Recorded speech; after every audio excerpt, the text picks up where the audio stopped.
Hello my dear students, welcome back in this active. स्वागत है आप सभी का।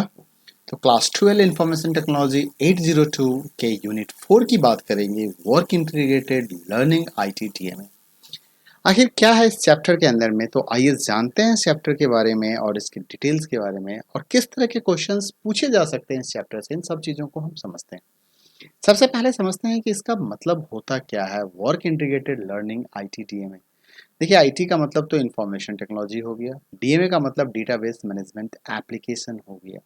मतलब information technology database management applications बनाने के लिए हम किस तरीके से अपने काम को मैनेज करेंगे, क्या इंटीग्रेट करेंगे, इन सब के बारे में हमें यहाँ पे जानना है। जैसा कि आप सभी को अभी पिछले चैप्टर में यूनिट 1 में आपने माई सिक्वल के बारे में पढ़ा था कि माई सिक्वल क्या होता है, माई सिक्वल में टेबल कैसे क्रिएट करते हैं, डेटाबेस कैसे बनाते हैं, टेबल में रिकॉर्ड कैसे इंसर्ट करते हैं और उनके सारे मैनिपुलेशंस के बारे में भी हमने जाना था।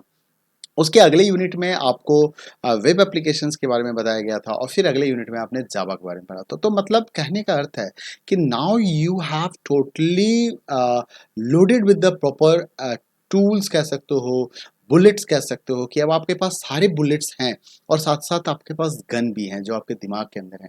अब उसको यूज़ करके आपको क्या करना है, एक डेटाबेस मैनेजमेंट एप्लीकेशन डिज़ाइन करना है।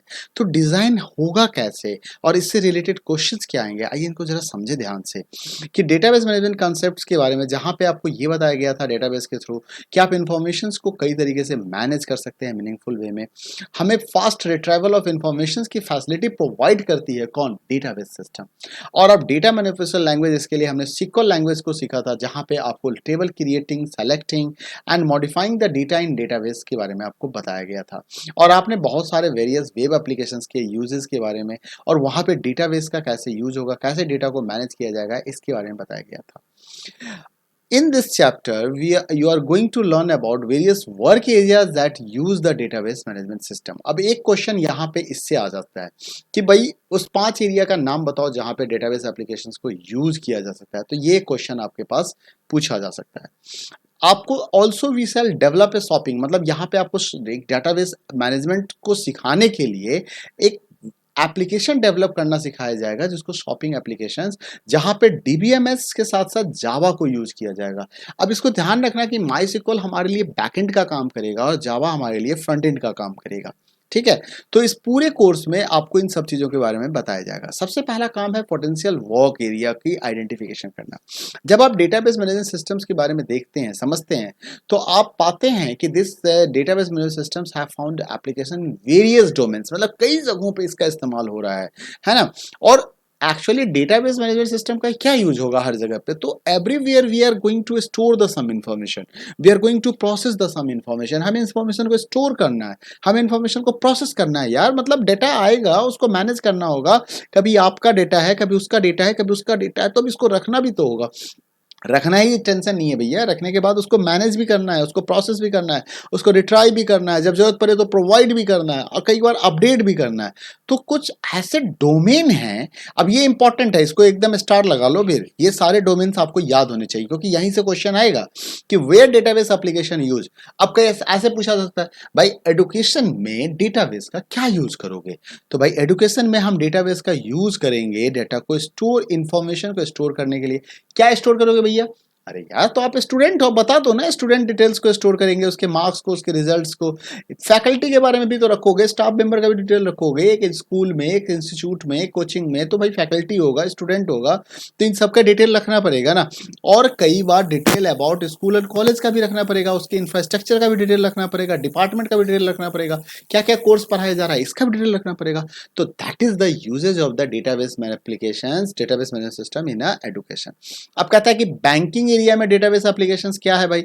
अगर बैंक सेक्टर की बात करें तो बस जब आपको एक एजुकेशन समझ में आ जाएगा, ध्यान रखो चीजों को समझो। अगर आपने एजुकेशन में यूजेस समझ लिया ना तो आप कहीं भी समझ जाओगे। को रिलेट करना तो है मेरे यार, अरे मेरे बच्चे। तो फॉर स्टोरिंग इन्फॉर्मेशन, अब इस देखो स्टोरिंग इन्फॉर्मेशन तो हर जगह होगा। वहां आप एजुकेशन में स्टूडेंट का इन्फॉर्मेशन रख रहे थे, यहाँ पे किसका रखेंगे, कस्टमर का रखेंगे, है ना, एम्प्लॉय का रखेंगे। उनके पर्सनल डिटेल्स को हम स्टोर करेंगे, उनके pan cards, occupation, contact number, accounts and loan related information को स्टोर करेंगे। डेली ट्रांजैक्शन का इन्फॉर्मेशन आएगा, एम्प्लॉय का डिटेल आएगा, उसके पर्सनल इन्फॉर्मेशन आएगा, सैलरी, लीव्स, ज्वाइनिंग, रिटायरमेंट, तो इन सारे इन्फॉर्मेशन को। हॉस्पिटल आ जाओ, बैंक में कस्टमर, एजुकेशन में स्टूडेंट, तो हॉस्पिटल में पेशेंट।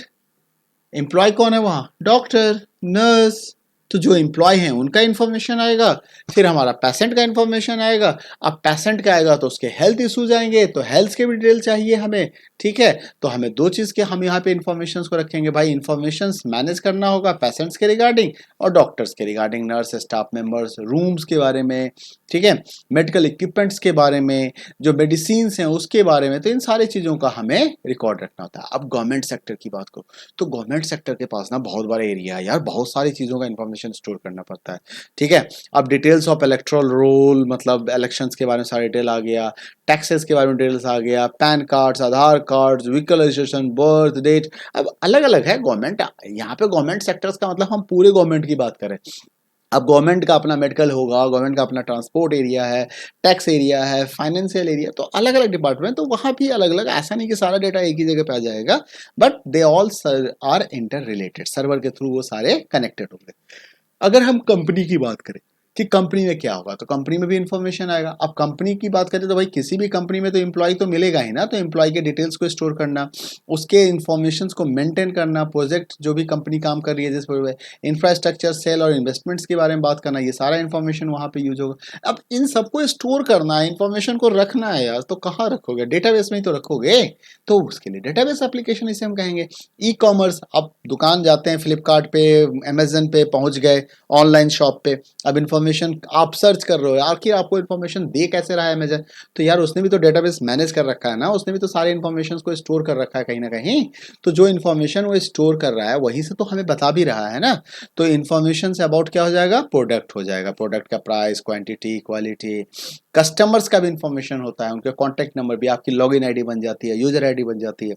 आपको बार बार अपना एड्रेस थोड़ी देना होता है, आप अपने आईडी से लॉगिन करते हो और आपका सारा डिटेल होता है, आपने अभी तक क्या परचेज किया वो भी डिटेल होता है, आपने क्या क्या सर्च किया वो भी डिटेल होता है। तो ये सारे इन्फॉर्मेशन कहाँ स्टोर होंगे? डेटाबेस में तो स्टोर होंगे। नॉर्मल फाइल में स्टोर कर लिया तो ढूंढते रह जाओगे। फिर एयरलाइन में आ जाओ तो एयरलाइन में क्या यूज है उसका? अब फ्लाइट का डिटेल हो गया, अराइवल, डिपार्चर, टाइम, बुकिंग, जो भी टिकट बुक्स हुए उसकी डिटेल्स को रखा जाएगा। रेलवे के अंदर आ जाओ, यहाँ भी कस्टमर्स यानी कि ट्रेन टिकट्स का डिटेल्स रखा जाएगा, ट्रेन का डिटेल्स रखा जाएगा, है ना, जो भी रिजर्वेशन है उसके बारे में। टेली में आ गया तो कम्युनिकेशन नेटवर्क्स के डिटेल्स को, कस्टमर कॉल रिकॉर्ड्स और उसके बिल, है ना, प्लान्स, जो जो प्लान्स है, प्लान जो ऑफर्ड किया जा रहा है, प्लान जो सब्सक्राइब किया जा रहा है, उन सब का डिटेल यहाँ पे रखा जाएगा, ठीक है। अब होटल्स में आ जाओ तो फिर से यहाँ पे कस्टमर की बात आ गई, गेस्ट की बात आ गई, इनके यहाँ खाने की क्या क्या व्यवस्था है, मेनू, रूम का डिटेल, ठीक है, बुकिंग क्या हो गया, इंफ्रास्ट्रक्चर, होटल स्टाफ, तो इन सब का डिटेल्स को यहाँ पे स्टोर किया जाएगा। और भी कई सारे एप्लीकेशंस हैं। Various applications in the above mentioned work area can be develop to their respective needs. अब कुछ ऐसे भी एप्लीकेशन आप बना सकते हो जिसका इस पे यूज है, जैसे college and school management application design कर लो। और इनके बेस पे जो एरिया बताया गया ना, इनके बेस पे ऑनलाइन रिजर्वेशन सिस्टम आप डिजाइन कर सॉफ्टवेयर डेवलप कर सकते हो। एप्लीकेशंस फॉर ट्यूटोरियल्स हो गया, ऑनलाइन और टेस्ट। हॉस्पिटल के सारे रिकॉर्ड्स को मैनेज करने के लिए हॉस्पिटल मैनेजमेंट एप्लीकेशन डिजाइन हो सकता है, कंपनी मैनेजमेंट एप्लीकेशन डिजाइन हो सकता है, बैंक मैनेजमेंट एप्लीकेशन हो सकता है, शॉपिंग एप्लीकेशन हो सकता है। अब देखो यहाँ तक में ना, इतना जो हमने पेज देखा, 2 पेज देखा, इसमें 2 तरह के क्वेश्चन आएंगे। एक तो क्वेश्चन आ जाएगा कि भाई डेटाबेस मैनेजमेंट एप्लीकेशन का क्या मतलब समझते हो। एक क्वेश्चन आ जाएगा, मतलब हो गया कि भाई applications where we are going to use the database for storing information, for managing information, for creating, deleting, updating, inserting, query, तो वो हमारा डेटाबेस मैनेजमेंट एप्लीकेशन हो जाएगा। अब पूछा जाएगा भाई बताओ अलग अलग एरिया जहाँ पे यूज होगा, तो education, hospital, bank, government, company, online shop, digital shop, तो कुछ भी लिख दिया, ठीक है। उसके बाद आ जाएगा भाई कुछ ऐसे सॉफ्टवेयर बताओ जिसके जो तुम इसी एरिया से रिलेटेड डेवलप करना चाहोगे, बनाना चाहोगे। क्या क्या सॉफ्टवेयर डिजाइन हो सकते हैं इस पे? स्कूल कॉलेज मैनेजमेंट एप्लीकेशन हो सकता है, ऑनलाइन रिजर्वेशन एप्लीकेशन हो सकता है, ऑनलाइन ट्यूटोरियल्स हो सकता है, हॉस्पिटल मैनेजमेंट हो सकता है, बैंक मैनेजमेंट हो सकता है। तो इन सब का क्या करना है आपको? नाम देना है। बिल पेमेंट्स हो सकता है, बिल जनरेशन हो सकता है, लाइब्रेरी मैनेजमेंट हो सकता है, real estate management, inventory control, shop management, restaurant management, telecom management, insurance management. तो इस तरह के हम बहुत सारे एप्लीकेशन डिजाइन कर सकते हैं। ये तो कुछ ही लिस्ट है। अब ये मत सोच लेना भाई 15 नाम लिखे गए ना तो 15 ही हैं, तो बहुत सारे हैं, बहुत सारे हैं। रात के 11:30 बज रहे हैं, थक चुका हूँ मैं, लगातार वीडियो बना रहा हूँ आपके लिए। चलो अब आता है यहाँ पे आपको एक केस स्टडी दिया गया है। अब इस केस स्टडी के थ्रू हम जानेंगे कि जो कंसेप्ट हमने जावा के थ्रू सीखा है या जो कंसेप्ट हमने माईएसक्यूएल के थ्रू सीखा है, जो अंडरस्टैंडिंग आपने बनाई है, उसको यूज कैसे करोगे, प्रैक्टिकली कैसे यूज करोगे। देखो बेटा, ये जो सेशन है ना, इस चैप्टर्स के अंदर में आपको प्रैक्टिकली चीज़ों को समझाने की कोशिश की गई है और उसी के बेस पे क्वेश्चन पूछा जाएगा। मतलब जो आपका प्रैक्टिकल अप्रोच है, मतलब यूँ कह लो कि यूनिट 1 और यूनिट 3 का कंबाइंड फॉर्म है ये चैप्टर। ठीक है, तो अब हमने ये देखना है, इस 10 सेक्शन से हम डेटाबेस एप्लीकेशन हम डेवलप करने की बात करेंगे। XYZ शॉपिंग वेबसाइट्स है जहाँ पे यूजर्स को ऑनलाइन शॉपिंग की फैसिलिटी मिलती है 24/7। कई तरह के प्रोडक्ट्स यहाँ पे ऑफर किए जाते हैं, बुक्स हैं, क्लॉथ्स है, स्टेशनरी है, किचन है, इलेक्ट्रॉनिक्स आइटम्स हैं। कस्टमर्स को ऑप्शंस क्या मिलेगा, कस्टमर किसी आइटम को सेलेक्ट कर लेगा परचेज करने के लिए, उसको शॉपिंग कार्ट में डालेगा। यूजर्स को चॉइस मिलेगा, प्रोडक्ट पर परफॉर्मिंग कंपैरेटिव वो एनालाइज भी कर सकता है कि भाई कौन सा सस्ता है। ऑर्डर जो भी कंप्लीटेड होगा, चूजिंग टू पे थ्रू कैश और डिलीवरी ऑप्शंस का ऑप्शन मिलेगा उसको। ठीक है, जैसे ही पेमेंट हो चुका है तो गुड्स उसके एड्रेस पर डिलीवर करने के लिए कुरियर सर्विस को प्रोवाइड कर दी जाएगी। तो यहाँ पे देखो लॉगिन एंड साइन अप का ऑप्शन है, आप लॉगिन कर सकते हैं। लॉगिन करने से आपको फायदा क्या मिलेगा कि आपका रिकॉर्ड स्टोर्ड होगा, आप चेक कर सकते हैं अपने ऑर्डर्स को। आपको क्या क्या ऑप्शन मिल रहा है यहाँ पे, क्या क्या प्रोडक्ट्स अवेलेबल है, तो बुक्स है, क्लोथ्स है, stationery, jewellery, kitchen, electronics, toys. ठीक है, कुछ सैंपल्स हैं, जैसे भी आप ऑप्शन सेव करेंगे कुछ स्पेशल ऑफर भी आ रहा है तो वो भी दिखाया जाएगा। अगर आप कंपनी से कांटेक्ट करना चाहते हैं तो कांटेक्ट अस का भी बटन यहाँ पे दिया गया है। तो एक ऐसा ही छोटा सा एप्लीकेशन आपको डिजाइन करना है। अब इस एप्लीकेशन को डिजाइन करने के लिए जब आप देखोगे तो आपको किस किस चीज़ों की जरूरत पड़ेगी। तो सबसे पहले क्या होता है, हमें एंटिटीज को आइडेंटिफाई करना पड़ता है। हमारे पास टोटल कितने एंटिटीज और ऑब्जेक्ट हैं। तो types of the information required to be maintain in database for creating software application. सबसे पहला काम होता है हमें ये आइडेंटिफाई करना कि क्या इंफॉर्मेशन है जिसको हमें मेंटेन करना है।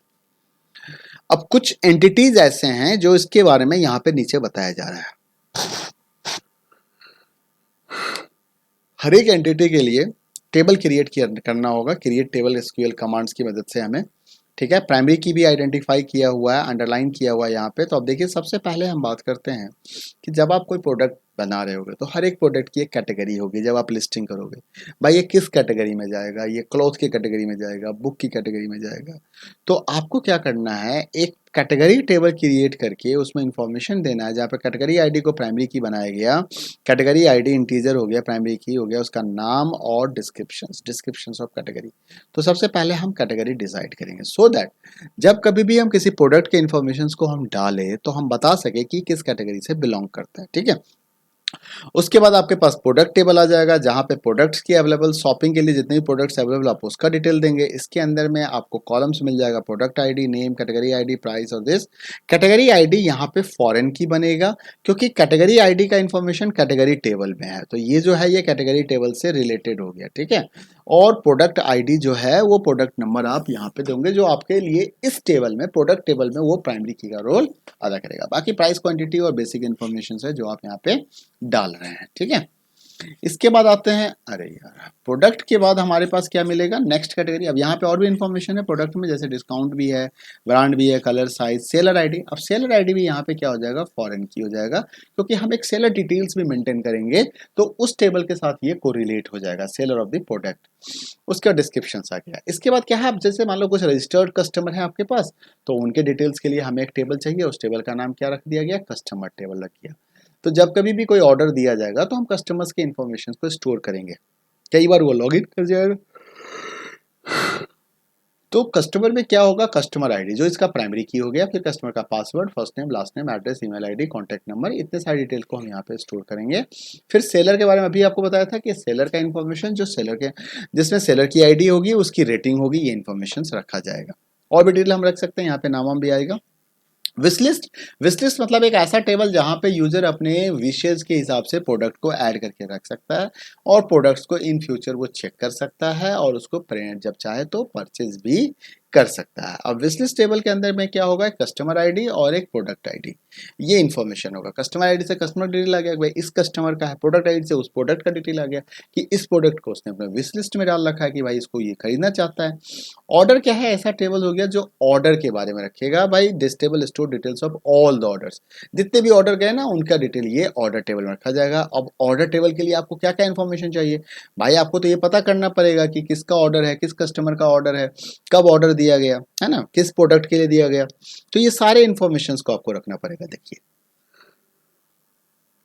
तो इस टेबल में भी ध्यान से देखिएगा तो ऑर्डर आईडी आपका प्राइमरी की है, बाकी कस्टमर आईडी और प्रोडक्ट आईडी जो है वो हमारा फॉरेन की बनेगा। यहाँ पे फॉरेन की समझते हैं क्या होता है, जब किसी दूसरे टेबल के इन कॉलम के साथ हम इस टेबल को रिलेट कर देते हैं तो फॉरेन की हो जाता है। अब इसका डेफिनेशन पूछा जा सकता है, अभी नहीं तो सॉरी इसमें तो नहीं पूछा जाएगा, बट जानना चाहिए फॉरेन की नॉन की एट्रीब्यूट होता है, value is derived from the primary की ऑफ अदर टेबल। ठीक है, इसके बाद शिपमेंट की बात आ गई। Table store details of shipments use for dispatching, जब कोई प्रोडक्ट को डिस्पैचिंग के लिए भेजा जाएगा तो शिपमेंट के यहाँ पे शिपमेंट से रिलेटेड इन्फॉर्मेशन होगा, उसके आईडी डिटेल्स और डेट आ जाएगा। पेमेंट डिटेल्स, जो भी कस्टमर आपका कोई प्रोडक्ट ऑर्डर कर रहा है तो पेमेंट भी करेगा, क्योंकि भाई पेमेंट तो आपको सेलर के साथ भी शेयर करना है, तो पेमेंट का इन पे इन्फॉर्मेशन होगा। लेकिन जब हम पेमेंट का इन्फॉर्मेशन करेंगे तो हमें ये पता होना चाहिए कि ये पेमेंट सॉरी थक चुका हूं मैं, ये पेमेंट किस ऑर्डर के अगेंस्ट में लिया जा रहा है, तो ये इन्फॉर्मेशन भी चाहिए। ये रात के 11:36 हो चुके हैं और मैं शाम से ही लगा हुआ हूँ आपके लिए वीडियो बनाने में, थकान तो होगी, चलो कोई बात नहीं, देखता हूँ कंप्लीट करके जाऊंगा आज तो सोने। अब यहाँ पे क्या है, एक रिलेशनशिप दिखाया गया है इस पूरे जो हमने शॉपिंग प्रोजेक्ट के ऊपर हम काम कर रहे हैं, तो इसका एक रिलेशनशिप एस्टैब्लिश किया गया है। इसको हम ईआर डायग्राम कहते हैं, एंटिटी रिलेशनशिप कहते हैं। तो सभी एंटिटीज के बीच में इसको बोला जाता है ईआर डायग्राम। कौन सा diagram, ER diagram, entity relationship diagram. कि प्रोडक्ट जो है कैटेगरी से, कोई हर प्रोडक्ट किसी ना किसी कैटेगरी से बिलोंग्स करेगा। ठीक है, तो इस तरीके से यहाँ पे, और प्रोडक्ट्स को ऑफर, सेलर जो है प्रोडक्ट को ऑफर करेगा। शिपमेंट्स, ऑर्डर जो होगा वो किसी ना किसी प्रोडक्ट का ऑर्डर होगा, वो ऑर्डर शिपमेंट्स के पास चला जाएगा। पेमेंट जो है किसी ऑर्डर के अगेंस्ट होगा, ऑर्डर जो है कस्टमर के द्वारा प्लेस्ड किया जाएगा। कस्टमर जो है, कस्टमर विश लिस्ट जो है वो कस्टमर से बिलोंग्स करेगा, जिसके अंदर में प्रोडक्ट की इंफॉर्मेशन होगी। तो ये ईआर डायग्राम है। फंक्शनलिटीज के बारे में जानते हैं कि फंक्शनलिटी का मतलब क्या है, कि अब आपको ये देखना है, चलो अभी तक तो आपने डेटाबेस समझ लिया, समझ कि डेटाबेस क्या है, कैसे बनेगा, किस तरह के डेटाबेस होंगे, क्या मतलब सॉरी उसके टेबल क्या क्या होंगे, उसमें कॉलम्स क्या क्या होंगे, उसके मतलब डेटा टाइप क्या होंगे, उसमें प्राइमरी की कौन होगा, फॉरेन की कौन होगा, हम किस टेबल को किस पर्पस के लिए डिज़ाइन करेंगे, क्या इंफॉर्मेशन रखा जाएगा। तो ये सारे इंफॉर्मेशन यहाँ से आ गए। अब आता है कि भाई ये पूरा सिस्टम एग्जीक्यूट कैसे होगा, प्रोग्राम लिखना होगा ना। अब तो अब एक्चुअल आपको प्रोग्रामिंग की बात करनी है। फर्स्ट कैटेगरीज हमने प्रोडक्ट्स का, अब जैसे हाउ शॉपिंग एप्लीकेशन में use and manage the database, अब हमें ये काम करना है कि भाई ये यूज कैसे होगा और ये डेटाबेस को मैनेज कैसे करेगा।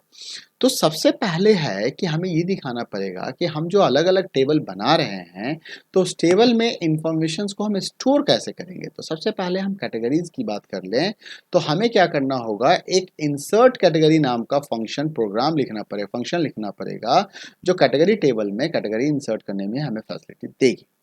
कुछ मोर कैटेगरीज हो गए तो हम कैटेगरी को ऐड कर सकते हैं। अब क्योंकि कैटेगरी आपने इंसर्ट किया है तो कई बार कैटेगरी डिलीट कर सकते हैं, कई बार उसको मॉडिफाई कर सकते हैं और हम कैटेगरी को डिस्प्ले कर सकते हैं। तो इसके लिए क्या होगा, जावा में एक कंप्लीट कैटेगरी क्लास बनाया जाएगा, public class category. Insert category में हमारे वो कोड आएंगे जिससे कि हम रिकॉर्ड को इंसर्ट करते हैं, डिलीट कैटेगरी से वो कोड आएंगे है ना, डीएमएल कमांड जिससे हम रिकॉर्ड को डिलीट करेंगे, मॉडिफाई से ऑल्टर टेबल मतलब अपडेट कमांड आ जाएगा यहाँ पे, और डिस्प्ले से हम इंफॉर्मेशन को दिखाने का काम करेंगे। तो ये कुछ फंक्शनलिटीज डिसाइड की गई है कैटेगरी के अंदर कि भाई एक कैटेगरी टेबल के अंदर रिकॉर्ड इंसर्ट होगा, डिलीट होगा, मॉडिफाई होगा और उसे डिस्प्ले कराया जाएगा। इसके बाद नेक्स्ट लिस्ट है क्या कि प्रोडक्ट टेबल पे आ गए। अब प्रोडक्ट में भी तो यही सारा इंफॉर्मेशन होगा, प्रोडक्ट इंसर्ट करोगे, प्रोडक्ट को डिलीट करोगे, प्रोडक्ट को अपडेट करोगे, प्रोडक्ट को मॉडिफाई करोगे, है ना, मॉडिफाई द प्रोडक्ट में रिस्पेक्टिव यूज टू डिलीट और मॉडिफाई एनी प्रोडक्ट, प्रोडक्ट को डिस्प्ले करोगे। तो देखो एक नॉर्मल आप चीज को ध्यान देना, जो काम हमने कैटेगरी में किया ना वही काम हम यहाँ पे कर रहे हैं। तो ये क्या है, ये फंक्शनलिटीज है कि रिकॉर्ड। अब देखो एक चीज आप समझो, अगर आपने कोई टेबल बनाया है तो टेबल में इंफॉर्मेशन को स्टोर करना होता है, ठीक है। अब स्टोर करोगे तो उसको इंसर्ट बोलते हैं। फिर आपने इंफॉर्मेशन स्टोर कर लिया तो टाइम टू टाइम आपको उसको मॉडिफाई भी तो करना होगा, तो ये मॉडिफाई हो गया। कई बार क्या होता है, इंफॉर्मेशन अनवांटेड होता है और हम उसे डिलीट भी करना चाहते हैं तो डिलीट करेंगे। कई बार इंफॉर्मेशन को हमें डिस्प्ले करना होगा, देखना होगा, जानना होगा क्या इंफॉर्मेशन, इसके अलावा भी कई सारे फंक्शनलिटीज हो सकती है, ठीक है। तो ये चीज हो गया। उसके बाद कहता है प्रोडक्ट इंसर्टेड अबव कंटेंट। अब सेलर आईडीज का इंफॉर्मेशन भी चाहिए। कई बार हम जब प्रोडक्ट इंफॉर्मेशन डालेंगे तो प्रोडक्ट कौन सा सेलर बेच रहा है तो सेलर आईडी, तो सेलर में insert seller, delete seller, modify seller, display seller, इसके अलावा भी इंफॉर्मेशन आप सर्च कर सकते हो। कस्टमर शॉपिंग पे आएगा तो कस्टमर का डिटेल चाहिए, तो उसके लिए हमने कस्टमर टेबल बनाया है।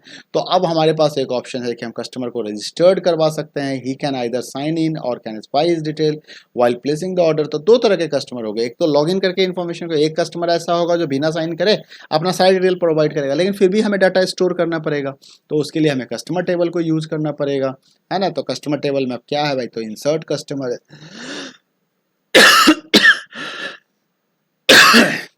अगर कस्टमर साइन इन करना चाहता है तो साइन इन पे जाएगा, लॉग इन करेगा, या सॉरी साइन अप करेगा। क्या करेगा, साइन अप करेगा कस्टमर।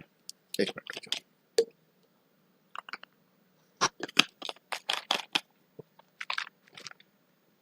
साइन अप का मतलब क्या हो गया, उसके इन्फॉर्मेशन को हम उसको लॉगिन आईडी क्रिएट करेंगे, उसके सारी डिटेल लेंगे, उसका first name, last name, password, reset address, email ID, contact number, so that next time वो साइन इन करके अपने इन्फॉर्मेशन को देख सके क्या ऑर्डर है क्या नहीं है।